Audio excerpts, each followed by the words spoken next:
ठीक है। नमो बुद्धाय आप सभी को, सभी श्रद्धालु उपासक उपासिकाओं को मेरा मेरी मंगल कामना।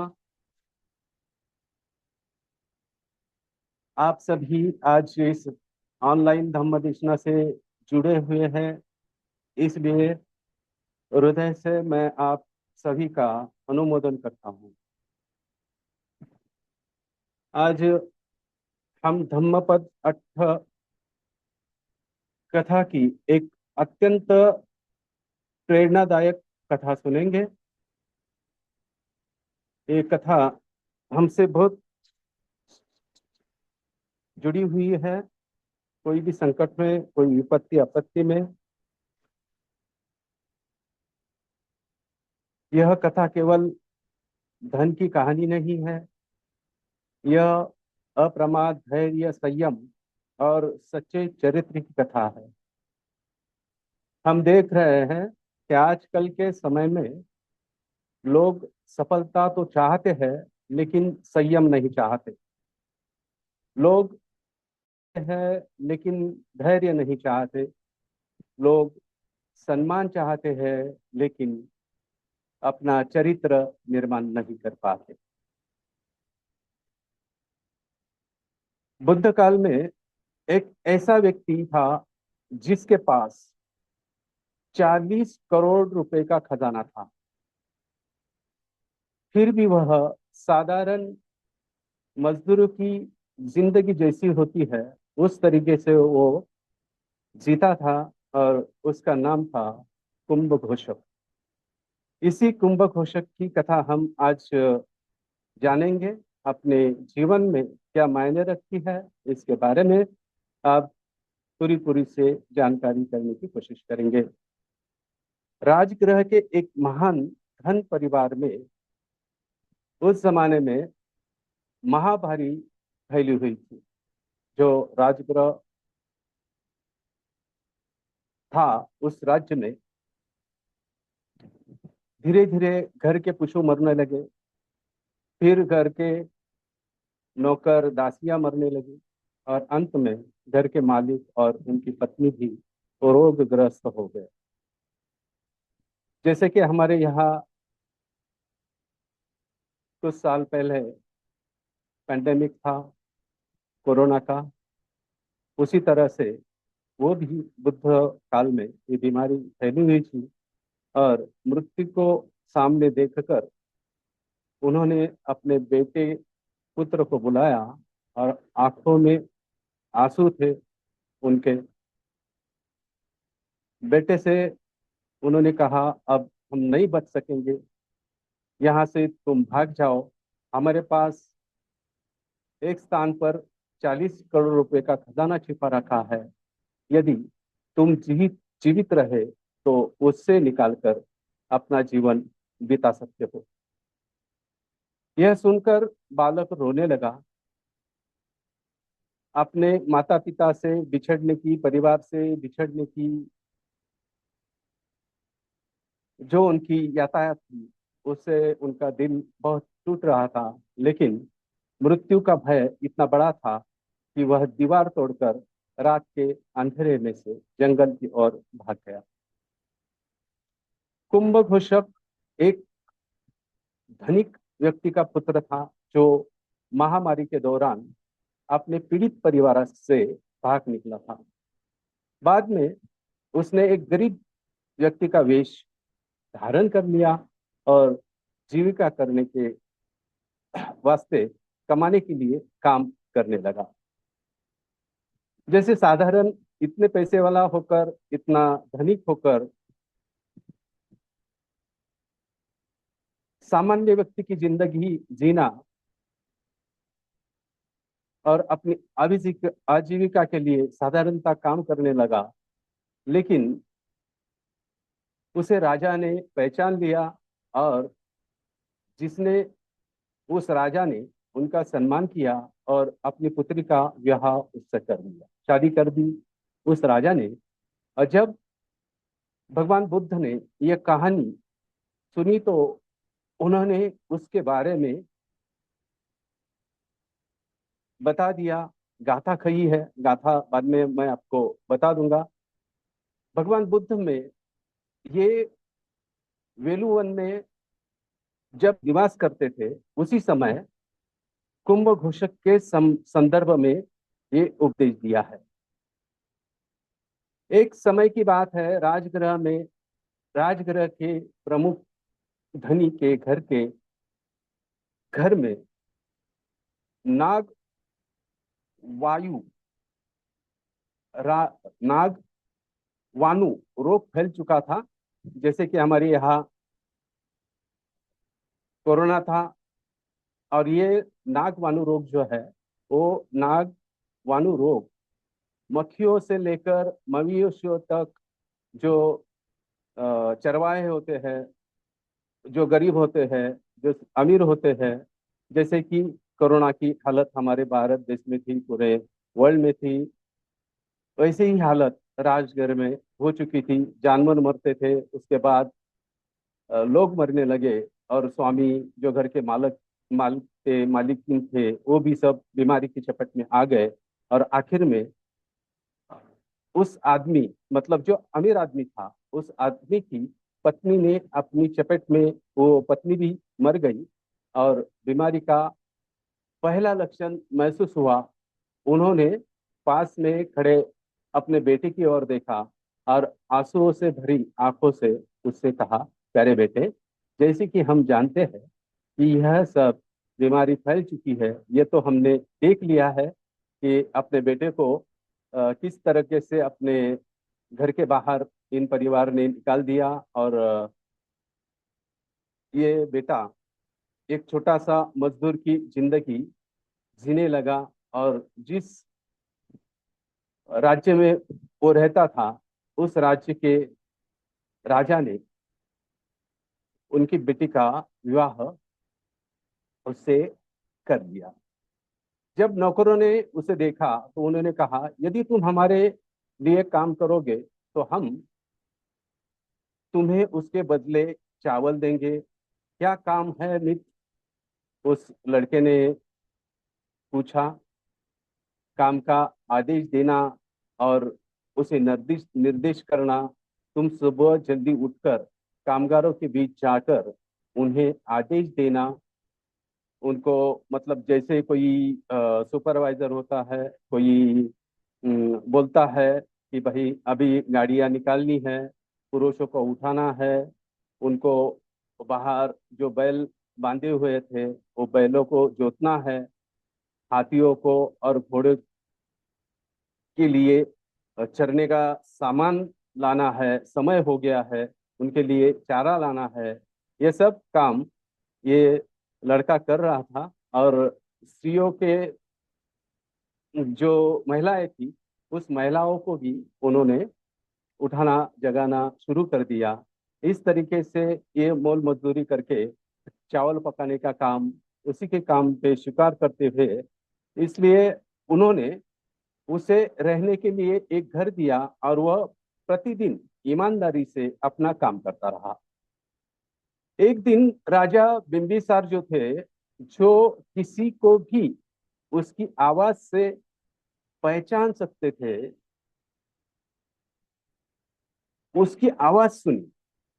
एक बार राजा बिंबिसार आए, और राजा बिंबिसार, इनकी एक ऐसी ये थी, अभिव्यक्ति थी, वो किसी की भी आवाज सुनते थे तो वो जान जाते थे कि इंसान कौन है, जिसे मैं जानता हूँ, या पहले ये कौन था।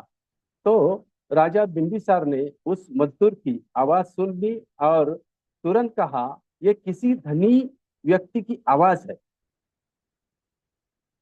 पास खड़ी एक दासी ने कहा, यह किसी धनी व्यक्ति की आवाज है। उसके मन ही मन सोचा, राजा चाहे कुछ भी कहे, मुझे इस मामले की छानबीन करनी चाहिए। राजा ने तो बता दिया, लेकिन पास ही में खड़ी जो दासी थी, वो दासी ने जान लिया कि राजा भले चाहे कुछ भी कहे, इस मजदूर को कहे कि ये धनी साहूकार बहुत बड़ा पैसे वाला इंसान है, लेकिन मैं इसकी छानबीन करूंगी। और इसके लिए उसने एक आदमी को भेजा और उससे कहा, जाओ और पता लगाओ कि यह कौन है। दूत तुरंत गया। जो आदमी उन्होंने काम पर लगाया था उस मजदूर के पीछे, तो वो दूत, वो आदेश मिलते ही तुरंत गया और उस आदमी को देखा और लौट कर उसने यह सूचना दी कि यह एक गरीब आदमी है जो नौकरों का नौकर है। जब राजा ने उसकी आवाज सुनी तो उसने कुछ नहीं कहा, परंतु दूसरे और तीसरे दिन उसकी आवाज सुनकर उसने ठीक वही बात कही। तो यहाँ हमें जानने की कोशिश करनी चाहिए कि जो दासी ने एक आदमी नियुक्त किया था इस आदमी की खोजबीन करने के लिए, तो उस आदमी ने, यह गरीब आदमी है और नौकर का नौकर है, मर्द मतलब जो नौकर है उसके अलावा जो नौकर होते हैं उनका यह नौकर है, ऐसी खबर उस दासी को उन्होंने दे दी। और जब राजा ने उसकी सूचना सुनी तो उसने कुछ नहीं कहा। तुरंत दूसरे और तीसरे दिन उसकी आवाज, उसने ठीक वही बात कही कि जब भी राजा ये टिप्पणी करता उस दासी के मन में ही वही विचार आता और वह बार बार किसी आदमी को जांच के लिए भेजती। जब जब राजा ये बात कहता था कि नहीं, ये कोई मजदूर नहीं है, ये मजदूरों का मजदूर नहीं है, नौकरों का नौकर नहीं है, मेरी बात तुम मान लो कि ये कोई धनिक साहूकार का साहूकारी है, बड़ा आदमी है, बहुत धनवान है। लेकिन जब जब राजा ये टिप्पणी करता था उसी उस दिन से मन में वही विचार आता था, वही पल पल वही उसी दासी के मन में यही विचार आता था कि वह बार बार किसी आदमी को जांच के लिए भेजती। पुनः पुनः पुनः पुनः वो उस आदमी के जांच के लिए किसी न किसी को भेजती थी और हर बार जब उसे यही सूचना मिलती कि वह एक बेचारा आदमी है और उसके मन मन में सोच लिया कि जब भी राजा को यह खबर मिलती है कि वह एक गरीब आदमी है तो वह इस पर विश्वास करने करने से इनकार कर देते हैं और बार बार कहते हैं कि किसी अमीर आदमी की आवाज है और इसके पीछे कोई ना कोई कारण जरूर होगा और सच्चाई का पता लगना लगाना मेरा कर्तव्य है। तो इसलिए उसने राजा से कहा, महाराज, तुम मुझे 1,000 सिक्के दीजिए और मैं अपनी बेटी, जो मेरी बेटी है, वो बेटी को लेकर उस आदमी के पास जाऊंगी और उसका खजाना राजमहल में लेके आऊंगी। वो जो दासी थी उस दासी ने राजा से कहा कि राजा जी, आप बार बार इस नौकर की आवाज सुनकर यही कहते हैं कि नहीं, ये कोई धनिक आदमी है, बहुत पैसे वाला आदमी है, तो इसके पीछे कोई ना कोई कारण जरूर होगा और सच्चाई का पता मुझे लगाना मेरा कर्तव्य है। और इसलिए उसने राजा से कहा कि महाराज, मुझे आप 1,000 सिक्के दीजिए और मैं अपनी बेटी को लेकर उस आदमी के पास जाऊंगी और उसका खजाना राजमहल में ले आऊंगी। राजा ने उसे 1,000 सिक्के दिलवाए। उसने पैसे दिए, अपनी बेटी को बुला, बेटी को मैले कुचले वस्त्र पहनाए और उसके साथ राजमहल से निकल पड़ी। यात्रा का बहाना बनाकर वह नौकर के कमरे में गई और एक घर में प्रवेश करके मालकिन से बोली, मालकिन, हम यात्रा पर जा रहे हैं और आगे बढ़ने से पहले यहाँ एक 2-3 दिन विश्राम करना चाहेंगे। उस दासी ने अपनी बेटी को बुलवाया और बुलवाने के बाद जो गंदे खराब मैले कुचले वस्त्र थे, कपड़े थे, वो कपड़े उसको उसने अपने बेटे को पहनाए और इसके साथ साथ नाच बहल के बाहर निकल पड़ी और यात्रा करने के बहाने वो नौकर के कमरे में गई। और नौकर के कमरे में और प्रवेश करते समय वो मालकिन से बोली कि मालकिन, हम यात्रा पर जा रहे हैं और आगे बढ़ने से पहले यहाँ एक दो दिन हम लोग विश्राम करेंगे, ठहरेंगे, और हमारी ये मनीषा है कि आप हमें यहाँ ठहरने की इजाजत दें। मालकिन ने जवाब दिया कि मालकिन, इस घर में बहुत से लोग रहते हैं, इसलिए तुम्हारा यहाँ ठहरना संभव नहीं है। लेकिन जो हमारे यहाँ नौकर है जिसका नाम कुंभ घोषक है, उस कुंभ घोषक का घर खाली है, तुम वहां जाओ। तो वहां जाके कुंभ घोषक से बोली, वो जो महिला थी, वो दासी थी, वो अपनी बेटी के साथ कुंभ घोषक के पास चली गई और बोली, स्वामी, हम यात्रा पर जा रहे हैं और यहाँ एक दो दिन के लिए ठहरना चाहेंगे। बार बार विनती करने से कुंभ घोषक ने उसका अनुरोध ठुकरा दिया। बार बार विनती की, उस दासी ने, वो महिला ने अपने बेटी के साथ रहने की विनती करने के बावजूद भी जो कुंभ घोषक था, वो कुंभ घोषक ने उसका अनुरोध ठुकरा दिया। उसकी विनती अमान्य करते हुए अंत में कहा, स्वामी, हम आज यहाँ सिर्फ एक दिन के लिए ठहरेंगे और सुबह जल्दी अपनी यात्रा जारी रखेंगे। ऐसे कर कर उसने जाने से इनकार कर दिया। जो महिला थी वो भी अपने जिद पर अड़ी रही, और अड़ी रहने के बाद मनाही करने के बावजूद भी कुंभघोषक ने उसने कुंभघोषक को कहा कि हम, स्वामी, हम एक दिन के लिए यहाँ रुकेंगे, आज की रात यहाँ रुक जाएंगे और सुबह जल्दी अपनी यात्रा पर निकल जाएंगे, और यहाँ से हम नहीं जाएंगे। मतलब जाने से उन्होंने इनकार कर दिया। अतः वही रहने लगी।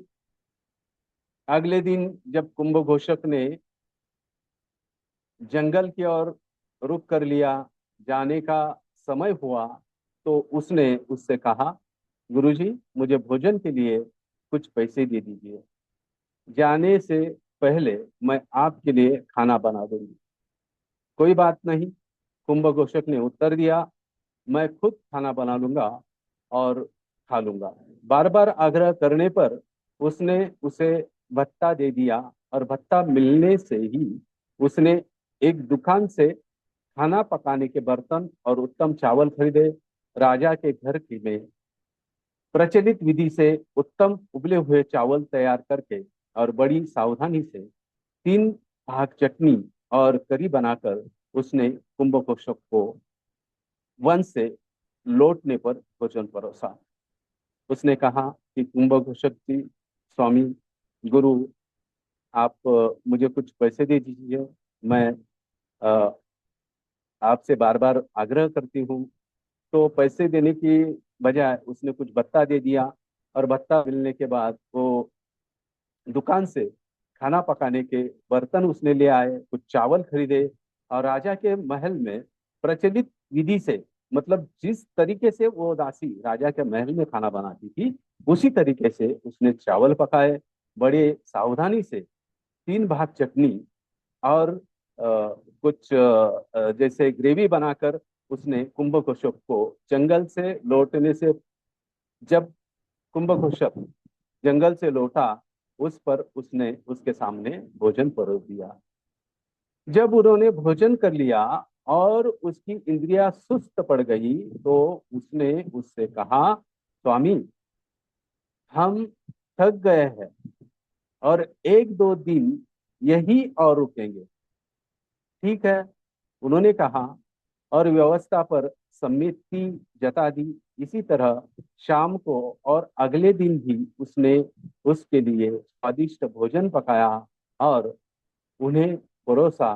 जब उसने देखा कि उसकी इंद्रियां सुस्त पड़ गई है, तो उसने उससे कहा, स्वामी, हम कुछ दिनों तक यहीं रुकेंगे।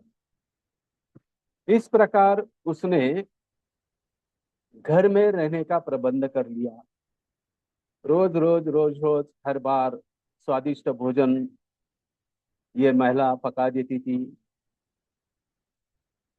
और जब उसके स्वामी मतलब कुंभघोषक जब भी घर आते, तब भी उसको अच्छी तरीके से भोजन परोसकर उसकी इंद्रियां मतलब जो हमारे शरीर के सभी इंद्रियां है वो सुस्त सुकून से पड़ जाते थे, अच्छा लगता था।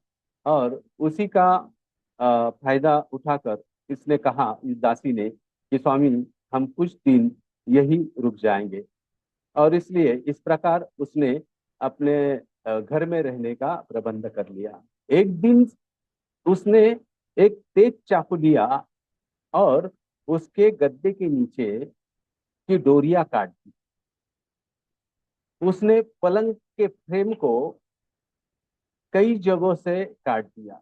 नतीजा यह हुआ कि जब वो लोग कर पलंग पर लेटा तो गद्दा नीचे धंस गया। उसने कहा, ये पलंग इस तरह कैसे कट गया? मालकिन, मैं लड़कों को यहाँ आकर इस पर कूदने से नहीं रोक सकती।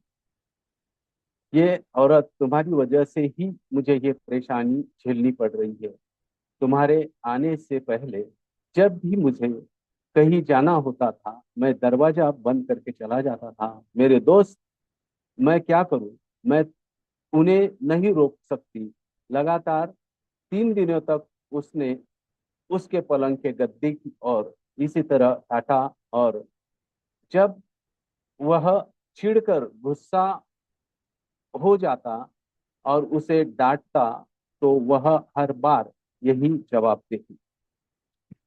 उसने क्या किया कि उसका जो गद्दा था, वो गद्दा धारदार चाकू से काट डाला। गद्दा ही नहीं, उसका पलंग भी काट डाला। पलंग की जितनी भी रस्सियां होती है वो रस्सियां भी उसने काट डाली। और जैसे ही कुंभघोषक अपने काम से लौट के घर में आता, तो उस तरीके से वो अपने खाट पे पलंग पे सो जाता या सोने की कोशिश करता। वो पलंग नीचे धंस जाती थी, जमीन को लगती थी। तो उसने पूछा कि ये तुम्हारी वजह से हो रहा है, ये जो परेशानियां हो रही है मुझे, ये तुम्हारे वजह से हो रही है। तो उसने कहा कि मालिक, मैं जो घर में बच्चे आते हैं, जो छोटे छोटे लड़के आते हैं, ये सब उन्होंने उसके कारण हो चुका है। मैं उनको नहीं रोक सकती। तुम मेरे दोस्त हो, मैं क्या कर सकती हूँ तुम्हारे लिए? और ये लगातार कई दिनों तक उसने पलंग के गद्दे उसी तरह से काटना काम अपना जारी रखा। और जब चिढ़कर गुस्सा हो जाता, तो उसे डांटता और वह हर बार यही जवाब देती। यही जवाब उसको मिलता कि मैं कुछ भी नहीं कर सकती। और अंत में उसने ये डोर को छोड़कर बाकी सभी डोरियां काट दी। और उस दिन जैसे ही वो पलंग पर लेटा, सारा गद्दा जमीन पर गिर गया। और वह सिर के घुटने से बीच में, जैसे कि हम पलंग पे बैठ जाते हैं और अचानक वो पलंग का गद्दा नीचे जमीन की ओर लुढ़कता है, घसीटता है। तो वो कुंभघोषक सिर की और घुटने के बीच में वो मुड़ गया, सिकुड़ गया और गिर गया। मैं क्या करूं? उस औरत ने जवाब दिया, अब कहाँ जाऊं? मेरे पास लेटने के लिए पलंग भी नहीं है। प्रिय मित्र, मैं क्या करूं? अभी मेरे पास पलंग भी नहीं रहा आराम करने के लिए। मैं इतना थक जाता हूँ। मैं कहाँ जाऊं? मेरे बैठने की व्यवस्था भी तुमने मुझसे छीन ली है। मेरे मोहल्ले के लड़के जे लड़कों के अंदर आने से नहीं तुम रोक सकती। चिंता मत करो, मुझे सोचने सोचने दो कि तुम इस समय कहाँ जा सकते हो। और अपनी बेटी से कहा, मेरी प्यारी बेटी, अपने भाई के लिए लेटने की जगह बना दो। उसकी बेटी ने पलंग के लिए किनारे लेट गई और कुंभघोषक से बोली, स्वामी यहाँ लेट जाइए। माँ ने भी उससे कहा, प्रिय मित्र, अपनी बहन के साथ लेट जाओ। तदनुसार कुंभघोष लड़की के साथ उसी पलंग पर लेट गया और रात उसने उसके साथ संबंध बना लिया। युवती फुट फुट कर रोने लगी और माँ ने उससे पूछा, प्यारी बेटी, तुम क्यों रो रही हो? यहाँ हम एक षड्यंत्र यहाँ सोच सकते हैं। जो दासी थी, वो संपत्ति की लालच में आके राजा से कुछ पैसे उधार लेके अपनी बेटी को लेके कुंभघोष के घर चली जाती है। यहाँ तक की कहानी हमने आज जान ली है। और ये कुंभघोषक के घर में जाकर उसको अच्छे तरीके से खाना देकर, अच्छे अच्छे तरीके से उसका मन बहलाकर, उसको सोने की जो व्यवस्था थी, वो व्यवस्था भी उसने हटा दी और एक ऐसा षड्यंत्र रचा कि ये तुम्हारी बहन है और अपनी बहन के साथ यहाँ लेट जाओ, तुम्हारे सोने की कोई व्यवस्था नहीं है। और उस बेटी ने भी अब माँ के साथ तीनों एक साथ सोने के बाद ये कुंभघोषक ने उस कुंभघोषक के साथ ये लड़की सो गई और उसने ये संबंध बनाए है, ऐसा फुट फुट कर रोने लगी। और उसके माँ ने उससे पूछा कि प्यारी बेटी, तुम क्यों रो रही हो? माँ माँ को उसने हकीकत बता दी। माँ, ऐसे हुआ तो अब क्या किया जाए? तुम्हारा एक पति होना चाहिए और उसकी एक पत्नी होनी चाहिए। इसलिए उसने कुंभघोषक को अपना दामाद बना लिया और उसके बाद कुंभघोषक और उसकी बेटी साथ रहने लगे।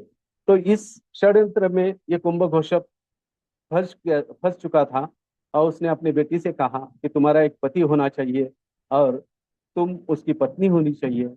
और उसके लिए उसने उसकी शादी जो है, उसकी शादी कुंभघोषक के साथ बना दी और कुंभघोषक को अपना दामाद बना लिया। कुछ दिनों के बाद उसने राजा बिंबिसार को आदेश भेजा कि आप घोषणा करवाइए, नौकरों के क्वार्टर में रहने वाले लोग छुट्टी मनाए। राजा को संदेश भेजा कि राजा राजा साहब, आप घोषणा करवाइए कि नौकरों में, घर में रहने वाले जितने भी है नौकर, वो लोग छुट्टी मनाए। कोई अपने घर में छुट्टी नहीं मनाएगा। और ये भी सूचना जारी कीजिए कि कोई भी अपने घर में छुट्टी नहीं मनाएगा, उससे फला फला दंड दिया जाएगा। अगर अपने घर में छुट्टी मनाई तो उसको दंडित किया जाएगा। इसलिए राजा, उस दासी की बात सुनकर राजा ने ऐसे ही किया। कुंभघोषक की सास ने कुंभघोषक से कहा, प्रिय पुत्र, राजा ने नौकर की जो कॉलोनी होती है, क्वार्टर्स में रहने वाले को छुट्टी मनाने का आदेश दिया है, हम क्या करें? तो अपनी सास को कुंभघोषक ने कहा कि माँ, मैं अपनी कमाई से मुश्किल से गुजारा कर पा रहा हूँ, मैं क्या करूं? तो उस सास ने कहा कि प्रिय पुत्र, जिनके पास अपना घर है, वे उधर, जो घर है, अपना घर है, वे उधार ले सकते हैं। राजा के आदेश का उल्लंघन नहीं करना चाहिए, लेकिन कर्ज किसी न किसी तरह चुकाया जा सकता है। कहीं जाओ और एक दो सिक्के ले आओ। तो ये राजा का आदेश था। जो नौकर है, वो नौकर अपने क्वार्टर्स में छुट्टियां नहीं मना सकते। लेकिन कुंभघोष के पास इतने पैसे भी नहीं थे कि कोई घर किराए से ले और वह अपना अपना गुजारा करे। इसलिए उसने आपको सास से कहा कि माँ मैं ये तो नहीं कर सकता। लेकिन उसने कहा कि नहीं, कर्जा हम चुका देंगे, तुम कहीं से भी जाओ और कुछ पैसा लेके आओ, सोने के 2 सिक्के ले आओ। तो कुंभघोषक उसकी बात सुनकर बहुत क्रोधित होकर उस स्थान पर गया जहां उसका 40 मिलियन का खजाना था, मतलब 40 करोड़ रुपए का खजाना था। मुश्किल से बात माना और दबा हुआ जो खजाना है वहां से उसने केवल एक सिक्का निकाला और उसे लेकर लौट आया। उसकी सास ने वह सिक्का राजा को भेज दिया और अपने पास से भी एक सिक्का देकर उत्सव का खर्च उठा लिया। कुछ दिनों बाद उसने फिर राजा को वही संदेश भेजा कि राजा ने फिर से आदेश दिया, वे छुट्टी मनाए, जो ऐसा नहीं करेंगे उन्हें ऐसा दंड दिया जाएगा। और फिर कुंभघोषक अपनी सास के दबाव में, जिससे पहले जैसा ही सुझाव दोहराया था, अपने गुप्त भंडार के ओर चला गया और 3 सिक्के निकाले और उन्हें लेकर से अपनी सास को दे दिए। उसने ये सिक्के भी राजा को भेज दिए। देखिए, ये जो षड्यंत्र जो था वो इस तरीके का था कि कुंभघोषक की संपत्ति कहाँ है और कुंभघोषक किस तरीके से अपनी संपत्ति निकालेगा। इसलिए एक औरत के झांसे में उसको फंसा दिया और अपनी सास जो थी, उसकी सास जो थी कुंभघोषक की, ये बार बार उसके ऊपर दबाव डालती थी कि तुम कुछ भी करो, लेकिन पैसे ले आओ और अपनी छुट्टियां मनाते रहो। अगर छुट्टियां नहीं मनाई तो आपको दंडित किया जाएगा, पूरे नौकर को दंडित किया जाएगा, जितने भी यहाँ नौकर है उनको सभी को दंडित किया जाएगा। और हर बार ये कुंभघोषक अपने गुप्त भंडार की ओर चला जाता, सिक्के निकालता और अपने सास को दे देता, और वो सास जो है वो सिक्के राजा को भेज दिया करती थी। इतने ही दिनों बाद, कुछ दिन बीतने के बाद, उसने राजा को और एक आदेश भेज दिया जिसमें लिखा था, अब राजा अपने कुछ आदमियों को भेजकर इस आदमी को अपने सामने बुलाए। अब ये तीसरी चाल इस सास ने चली, ये दासी ने चली अपने लड़की के सहारे। के कुछ दिनों के बाद राजा को उसने सूचना दी कि आप एक ऐसा आदेश भेजे कि ये जो आदमी है, कुछ आदमी आप भेजो और इस आदमी को अपने पास बुलाओ।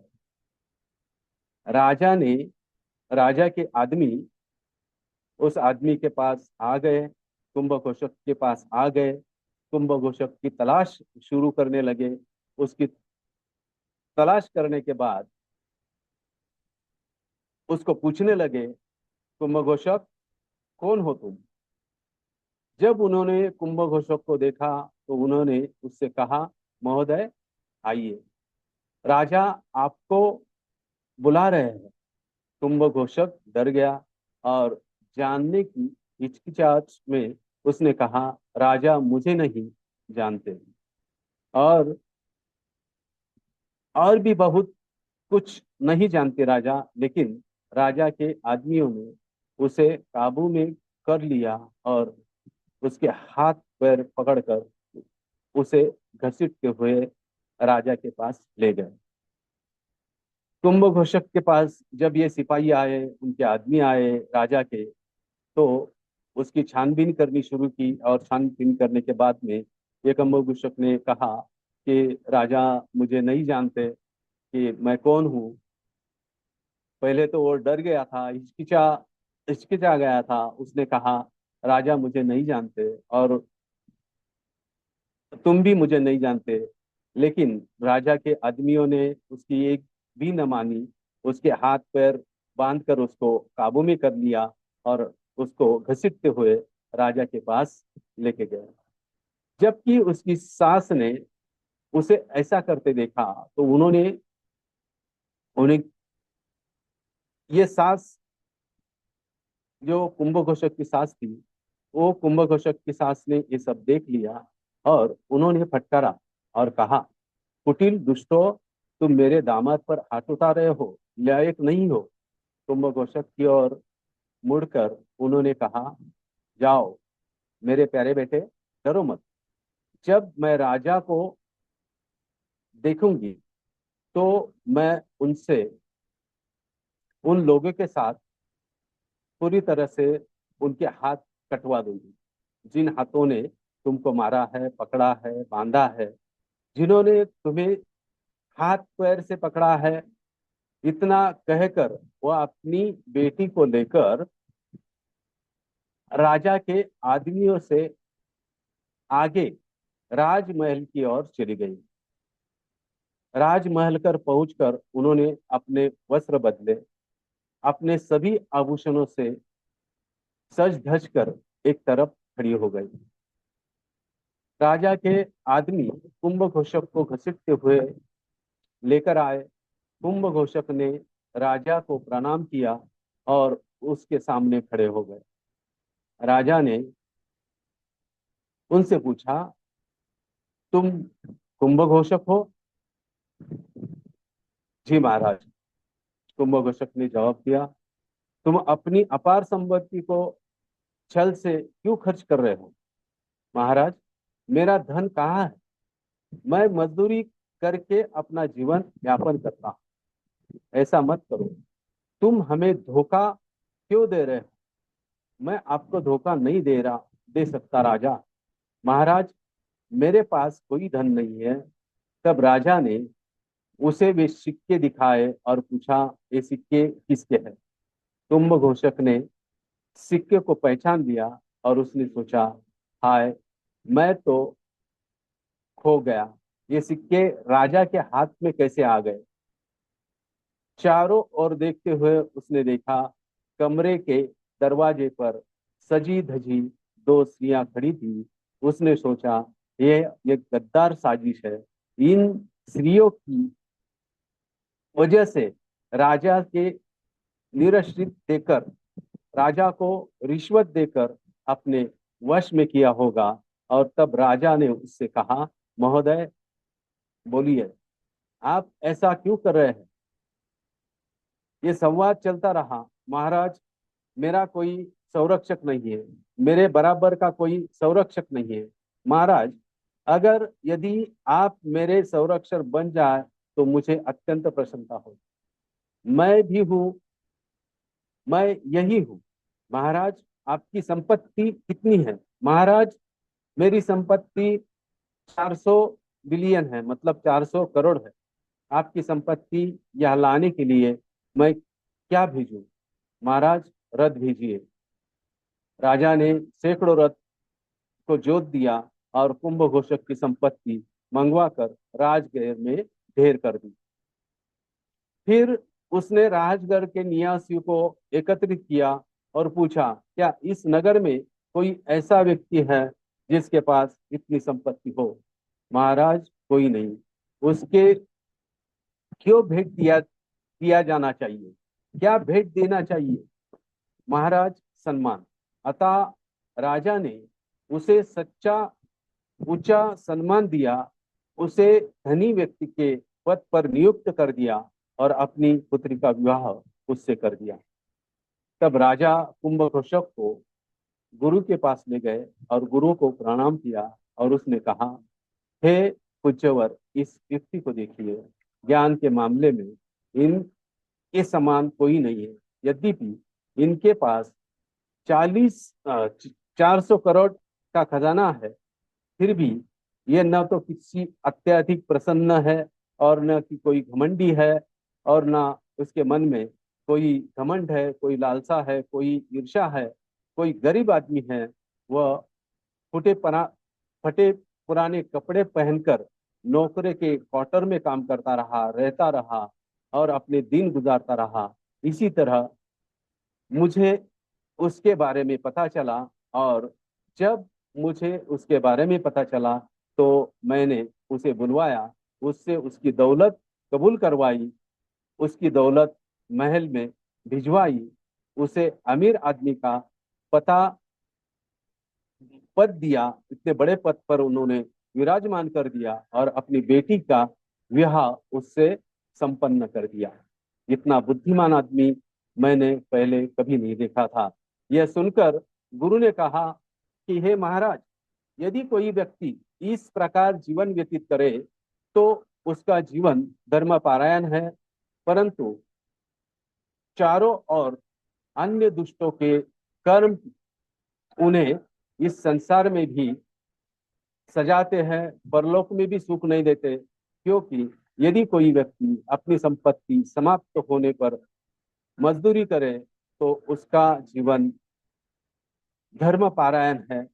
ऐसा व्यक्ति अपने पुरुष की शक्ति का प्रयोग करते हुए सदा सचेत रहे, कर्मों को वचनों में विचारे और शुद्ध विचार करते रहे, बुद्धि से आचरण में संयत रहे, कर्मों के वचनों में और विचारों में आत्म संयम बने रहे, धर्म पारायण जीवन व्यतीत करते हुए कभी भी सचेतन ना छोड़े, निरंतर बलवान हो जाए। तो यही बात कहकर एक गाथा सुनाई भगवान बुद्ध ने। उत्था न तो सामी साति मतो सुसी कम कम्मास निस्समकारिनो सन्नतस्सा च धम्म जीवितोनो अपमत्तासा यशो हिवत्ति। जो व्यक्ति सक्रिय सचेत कर्मों में शुद्ध और विचारशील है, आत्म संयमी, धर्म के अनुसार जीवन यापन करने वाला है और सावधान होता है, उसकी प्रसिद्धि बहुत वृद्धिगत होती है। यह कुंभ घोषक के बारे में ये कथा इस धारा प्रभाव में जैसे ही कुंभ घोषक ने प्रवेश कर लिया, वो स्थापित हो गया और उनके अन्य लोग भी धारा प्रवाह की सफलता में प्राप्त कर चुके थे। और यदि इसी प्रकार धम्म शिक्षा से अनेक लोग इसका लाभ उठाने लगे कि अगर सच्चाई से कोई अपना जीवन यापन करता है, कोई षड्यंत्र का शिकार होते हुए भी अपना होश नहीं होता, तो यही है आज के जीवन की ये कुंभघटक की कथा, जो हमें आज के जीवन में भी एक सही संदेश देती है। सही मायने पर कितना भी बड़ा संकट हो, कोई भी हमारे ऊपर अगर कोई किसी तरह की सी भी आफत रच ले, कोई भी हमारे तरक्की के पहाड़ में बाधा है, किसी के पास कितनी भी संपत्ति हो, फिर भी उसका दिखावा ना करते हुए कुंभ घोषक में अपनी महामारी से जान बचाने के लिए जंगल की ओर वो चला गया। और जंगल की ओर चला जाने के बाद राजा ने उसको पहचान लिया, लेकिन राजा ने पहचानने होते हुए भी जो दासी थी, वो दासी ने उसकी संपत्ति बाहर निकलवा लाने के लिए जो एक षड्यंत्र रचा, वो षड्यंत्र का शिकार ना होते हुए भी कुछ मामलों में इस कुंभ घोषक ने अपनी संपत्ति थोड़ी सी बाहर निकाली और वो संपत्ति राजा की ओर चली गई। और राजा का जो मानना था, कहना था, वो इस घटना की वजह से सच हो गया। और वो राजा अपने गुरु को बुला देते हैं और गुरु गुरु के पास में इस कुंभ घोषक को लेके जाकर वो कहते हैं कि देखो, ये गरीब आदमी बनते हुए, एक मजदूर बनते हुए, एक साधारण आदमी बनते हुए, इसके 4,000 करोड़ की संपत्ति होते हुए भी एक साधारण जीवन इस अ, व्यक्ति ने कुंभ घोषक में ये कर लिया है, जीवन यापन कर लिया है। तो इसके जैसा कोई संयमित आदमी नहीं है, कोई भी विश्वासार्हता आदमी नहीं है। यह देवन धन का केवल धनी नहीं था, ये मन का भी धनी है। ये अप्रमाद और धैर्य का संयम और सच्चे चरित्र की इसकी कथा है। और इसलिए मैंने अपनी जो बेटी है उस बेटी का विवाह इस कुंभ घोषक के साथ करने का निश्चित किया है।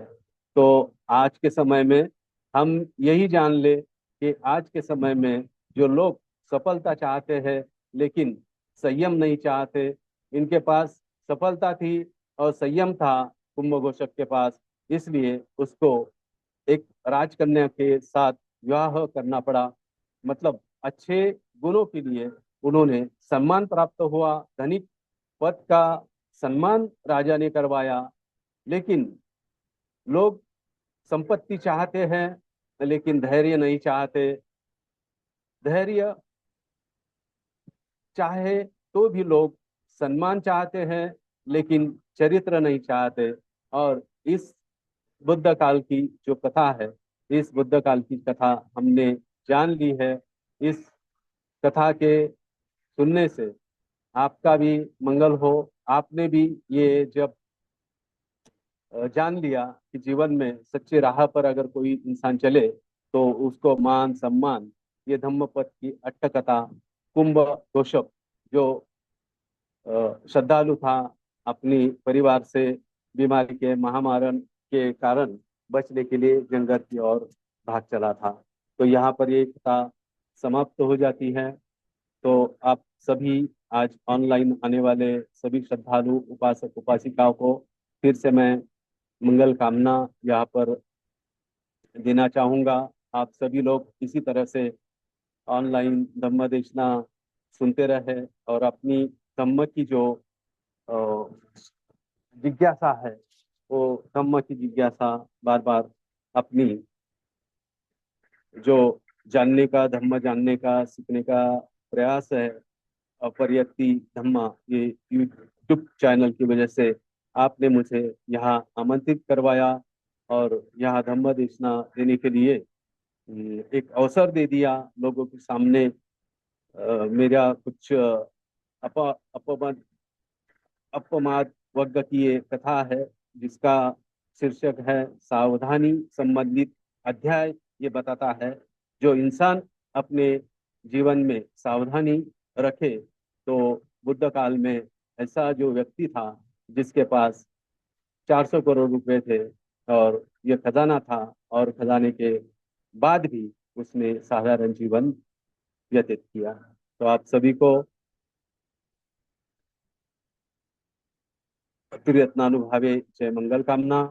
यहाँ पर ये कथा समाप्त हो जाती है और आप सभी को मंगल मैत्री देते हुए आपकी इच्छा आकांक्षा पूर्णिमा के शिशिर तरह से पूर्ण हो, यही मंगल कामना मैं व्यक्त करता हूँ और विराम देता हूँ।